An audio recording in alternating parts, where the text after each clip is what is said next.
Hello বন্ধুরা, তোমরা সবাই কেমন আছো? You can cook with Lucy চ্যানেলে তোমাদের স্বাগত। আজকে আমি তোমাদেরকে বানিয়ে দেখাবো হুইপিং ক্রিম ছাড়াই ক্রিমি আইসক্রিম। ঘরে থাকা উপকরণ দিয়ে তোমরা এই ধরনের আইসক্রিম খুব সহজে বানিয়ে নিতে পারবে। তোমরা দেখে বুঝতে পারছো আইসক্রিমটি কত সুন্দর হয়েছে। এই আইসক্রিমটি তৈরি করতে খুব বেশি সময়ও লাগে না। তাহলে চলো দেখাই আমি কিভাবে এই আইসক্রিমটি বানিয়েছি। এই দেখো, নিয়ে নিয়েছি ফুল ফ্যাট 1 কাপ দুধ। এখানে আরো 1 কাপ আমি দুধ নিয়ে নিব। এখানে আমি যে 2 কাপ দুধটা ইউজ করেছি সেটা প্রথম থেকে জাল করে একটু ঘন করে নিয়েছি। এখানে ওজনে 500 গ্রাম দুধ হবে। এখানে আঁচটাকে আমি একটু মিডিয়াম করে নিলাম। একটু গরম হয়ে যাওয়ার পরে আমি দুধ কিছুটা তুলে রেখে দেব। তোমাদেরকে দেখাবো সেই দুধের আমি কি করব। এখন আমার দুধটা কুসুম গরম হয়ে গেছে, তাই আমি 1/2 কাপের মতন দুধ এই বাটির মধ্যে তুলে নিচ্ছি। এটাকে আমি সাইড করে রেখে দেব। পরে এটা আমি ইউজ করব। কিভাবে ইউজ করব সেটা তোমাদেরকে দেখাবো। এখন আমি এভাবে কিছুক্ষণ জাল করে নেব। এখন আমার দুধটা অনেকটাই গরম হয়ে গেছে, তাই আমি বড় চামচের 3 চামচ এখানে চিনি দিয়ে দিচ্ছি। তোমাদের ইচ্ছে মতন এখানে চিনিটা ইউজ করবে। যেহেতু আমি 500 গ্রাম দুধ ইউজ করেছি, তাই 3 চামচ চিনিটা যথেষ্ট। এখন এভাবে কিছুক্ষণ নাড়াচাড়া করব। এ দেখো বন্ধুরা, আমি নিয়ে নিয়েছি ভ্যানিলা ফ্লেভার কাস্টার্ড পাউডার। এখানে আমি 2 চামচ, বড় চামচে 2 চামচ কাস্টার্ড পাউডার নিয়েছি। এটাকে আমি সুন্দর করে মিক্স করে নেব, এতটুকুনো যেন গুটি না বেঁধে থাকে। এ দেখো, আমার সুন্দরভাবে মিক্স করা হয়ে গেছে। এটা আমি পরে ইউজ করব।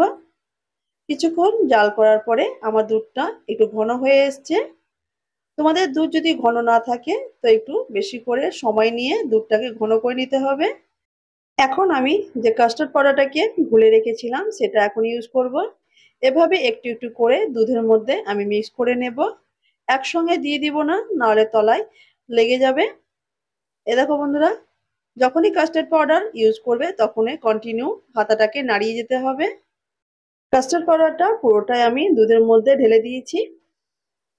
এখন আমি এভাবেই কন্টিনিউ নেড়ে যাব। এ দেখো বন্ধুরা, মিডিয়াম আঁচে রেখে আমি এভাবেই নেড়েই যাচ্ছি। তোমরা দেখতে থাকবে এই মিশ্রণটা আমার ঘন হয়ে আসবে। খুব সহজেই এই আইসক্রিমটি বানানো যায়। তোমরা দেখবে কত সহজে আমি এই আইসক্রিমটি বানাচ্ছি। তোমরাও এভাবে আইসক্রিম বানিয়ে এই গরমে এনজয় করতে পারো।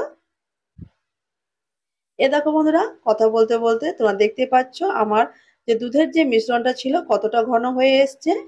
তোমাদেরকে দেখাবো আর কতটা ঘনত্ব লাগবে, তারপর ওভেনটাকে বন্ধ করবে।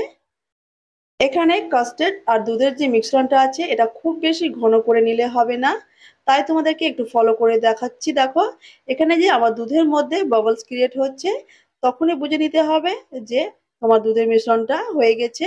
তোমরা দেখতে পেলে আমি ওভেনটাকে বন্ধ করে দিলাম। ওভেনটাকে বন্ধ করে দেওয়ার পরেও আমি এখন কন্টিনিউ নেড়ে যাব যতক্ষণ না এই মিশ্রণটা ঠান্ডা হবে না। কারণ আমি যদি নেড়ে না যাই তাহলে তলার মধ্যে সেটা লেগে যাবে। এ দেখো বন্ধুরা, তোমাদেরকে দেখালাম যে আমার ওভেনটা বন্ধই আছে, কিন্তু আমি এভাবে নেড়ে যাচ্ছি ঠান্ডা হয়ে যাওয়ার পর্যন্ত। এ দেখো, ঠান্ডা হয়ে যাওয়ার পরে আমার কিছুটা আরো ঘন হয়ে এসছে, খুব বেশি গাঢ় হয়ে যায়নি। এ ধরনের লিকুইড আমাদের আইসক্রিমের জন্য প্রয়োজন। এখন আমি আইসক্রিমটিকে সফট বানাবার জন্য নিয়ে নিয়েছি একটা মিক্সার জার। এখানে তোমরা হ্যান্ড বিটারেরও ইউজ করতে পারো। সব মিশ্রণটিকে এই জারের মধ্যে আমি নিয়ে নিব। এখানে আরো কিছু দিতে হবে, সেটা তোমাদেরকে দেখাবো। সব মিশ্রণটি নেওয়া হয়ে গেছে। এই দেখো বন্ধুরা, আমি নিয়ে নিয়েছি মালাই। এটা টাটকা মালাই। হুইপিং ক্রিমের পরিবর্তে আমি এই মালাইটা ইউজ করছি, কারণ যেহেতু আমি ঘরে থাকা উপকরণ দিয়ে এই আইসক্রিমটি বানিয়েছি। তোমাদের সহজ হওয়ার জন্য, সবার কাছে হুইপিং ক্রিম নাও থাকতে পারে, তাই এভাবে মালাই ইউজ করে ক্রিমি আইসক্রিম তোমরা বানিয়ে নিতে পারবে। মালাইটা যেন টাটকা হয় সেটা লক্ষ্য রাখতে হবে। এখন আমি এটাকে গ্রাইন্ড করে নেব। এ দেখো বন্ধুরা, 1-2 বার এভাবে গ্রাইন্ড করে নেওয়ার পরে আমার এখন আইসক্রিমটা একদম তৈরি। এখন একটা টিফিন বক্সে এটাকে আমি ঢেলে নিচ্ছি। সমস্ত ব্যাটারগুলো ঢেলে নেওয়ার পরে এখন আমি এটাকে ফ্রিজের মধ্যে রেখে দেব 10 ঘন্টার মতন। 10 ঘন্টার পর ফিরে এসে আমি তোমাদেরকে দেখাবো। এটা আমার টিফিনটা হচ্ছে এয়ার কন্টেনার, এখানের মধ্যে হাওয়া প্রবেশ করবে না। এই ধরনেরই একটা টিফিন নিয়ে নিতে হবে, যেন বাইরের হাওয়া আইসক্রিমের মধ্যে না প্রবেশ করে। 10 ঘন্টার পর আমি ফিরে এলাম। এখন তোমাদেরকে দেখাবো আমার আইসক্রিমটি কতটা সুন্দর হয়েছে। এ দেখো বন্ধুরা, তোমরা দেখে বুঝতে পারছো আমার আইসক্রিমটি কতটা সুন্দর হয়েছে। এখন আমি এটাকে কেটে দেখাবো। কোনো কিছু ঝামেলা ছাড়াই যে এত সুন্দর একটি আইসক্রিম হয়ে যাবে, এই আইসক্রিমটি বানাবার পরেই বুঝতে পারলাম।